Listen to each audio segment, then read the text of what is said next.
ประกันคือเงินสดลดราคาถ้าเป็นเงินสดเพื่อแก้ปัญหาความเสี่ยงเรื่องชีวิตมูลค่า100 ล้านเฮาใช้เงินเพียงแต่3 ล้านหา4 ล้านกีบซื้อเอาเฮาก็จะมีเงิน100 ล้านไปแก้ปัญหาแต่ถ้าหากว่าเป็นเงินสดไว้แก้ปัญหาเรื่องสุขภาพซึ่งประกันขายเงินสด300 ล้านกีบในราคา6 ล้านหา7 ล้านกีบเท่านั้นถ้าไปซื้อเงินสดนั้นไว้ก็จะมีเงินสำรองเวลาเจ็บเป็นเข้าห้องหมอ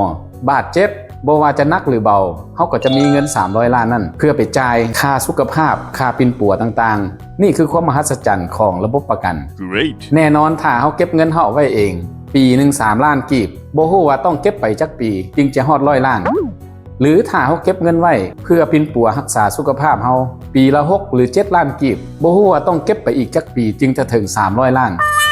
สรุปแล้วประกันมันคือเงินสดที่ลดราคาให้คนซื้อไผซื้อผู้นั้นก็มีก้อนเงินสดไว้สำรองเพื่อแก้ปัญหา